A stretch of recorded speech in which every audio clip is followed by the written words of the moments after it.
नमो बुद्धाय। जय भीम। जय भारत। भागलपुर बिहार के ऐतिहासिक स्थल सुल्तानगंज में ब्रिटिश हुकूमत के दौरान मिली बुद्ध की प्रतिमा ब्रिटिश संग्रहालय में शोभा बढ़ा रही है। लगभग 150 साल पहले इसे अंग्रेज ब्रिटेन लेकर चले गए थे। हैरानी की बात यह है कि इस बारे में ज्यादा लोगों को पता नहीं है, लेकिन अब इसे ब्रिटेन से वापस लाने के लिए संसद में मांग उठाई जा रही है। 1861 में ब्रिटिश हुकूमत के दौरान सुल्तानगंज में रेलवे स्टेशन के अतिथि कक्ष निर्माण के लिए खुदाई हो रही थी। उसी दौरान वहां तांबे की लगभग 3 मीटर ऊंची और 1 मीटर चौड़ी बुद्ध की प्रतिमा मिली थी। इसका वजन लगभग 500 किलोग्राम है। 1865 में इस प्रतिमा को ब्रिटिश सरकार लंदन ले गई थी। ब्रिटिश संग्रहालय में रखी तांबे की इस मूर्ति के बारे में पुरातत्वविदों का कहना है कि यह नालंदा शैली जैसी लगती है। उनके अनुसार सुप्रसिद्ध इतिहासकार राखालदास बैनर्जी ने इसे पाटलिपुत्र शैली निर्मित बताया था। इसका निर्माण काल 500 से 700 ईसा बताया जा रहा है। बुद्ध की यह 7.5 फीट ऊंची मूर्ति पिछले 150 साल से इंग्लैंड के बर्मिंघम म्यूजियम में सैलानियों और विशेषज्ञों के आकर्षण का केंद्र रही है।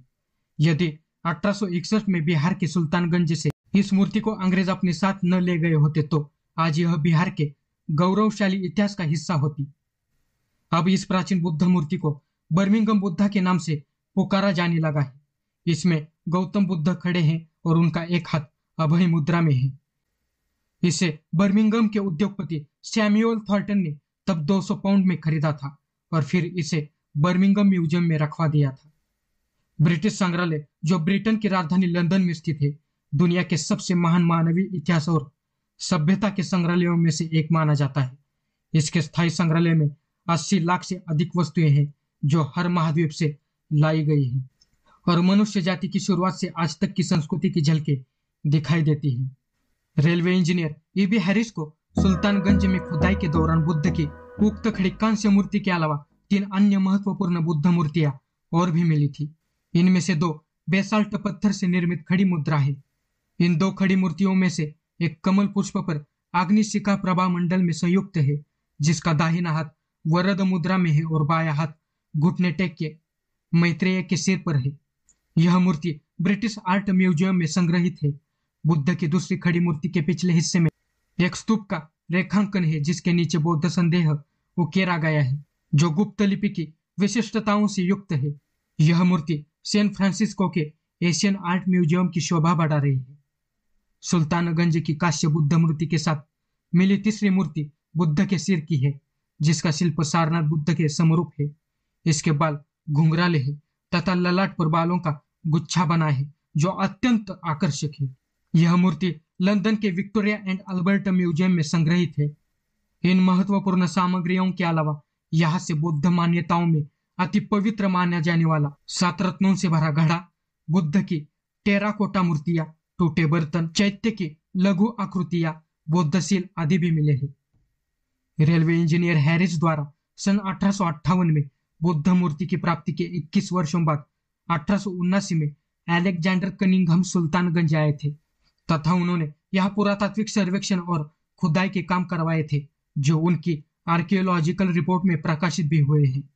अपनी रिपोर्ट में कनिंघम कहते हैं कि सुल्तानगंज स्टेशन के निकट स्थित जिस टीले की हैरिस ने खुदाई करवाई थी, उसकी ऊंचाई 10 से लेकर 30 गज तक की है, जिसकी सबसे ऊंची चोटी पर हैरिस ने अपना बंगला बनवाया था। इसी बंगले वाले टीले के आसपास रेल के निर्माण कार्य के लिए गिट्टी निकालने के दौरान हैरिस को प्राचीन दीवारों के अवशेष दिखाई दिए थे तथा बुद्ध की उक्त नाया मूर्ति मिली थी।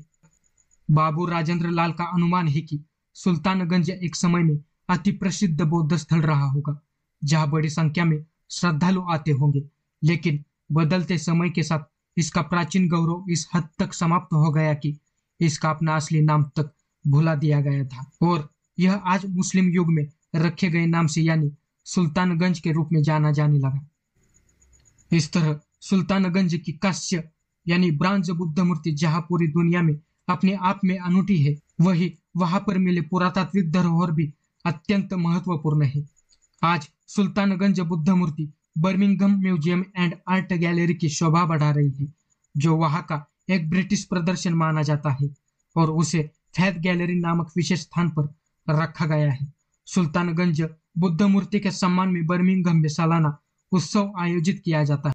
लेकिन यह भी एक विडंबन है कि जिस देश में यह अनूठी मूर्ति मिली थी वो देश उससे आज भी महरूम है। साथ ही कनिंघम जैसे पुरातत्ववेत्ता ने जिस देश को स्तूपों और विहारों के रूप में जो धरोहर मिट्टी के गर्भ से निकाल कर दिए थे वो देश उन्हें भी सहेज कर नहीं रख सका। मित्रों, अगर आपको यह वीडियो पसंद आया हो तो इस वीडियो को लाइक कीजिए, ज़्यादा से ज़्यादा शेयर कीजिए। अगर आपने अभी तक इस चैनल को सब्सक्राइब नहीं किया है तो जरूर सब्सक्राइब करें और साथ में दिए गए बेल आइकन को दबाना मत भूलें। इसी के साथ नए वाले चैनल को भी जरूर सब्सक्राइब करें, ज्वाइन बटन के जरिए चैनल के सदस्य जरूर बने, इंस्टाग्राम पर जरूर फॉलो करें। चलो मिलते हैं अगले वीडियो में। नमो बुद्धाय, जय भीम, जय भारत।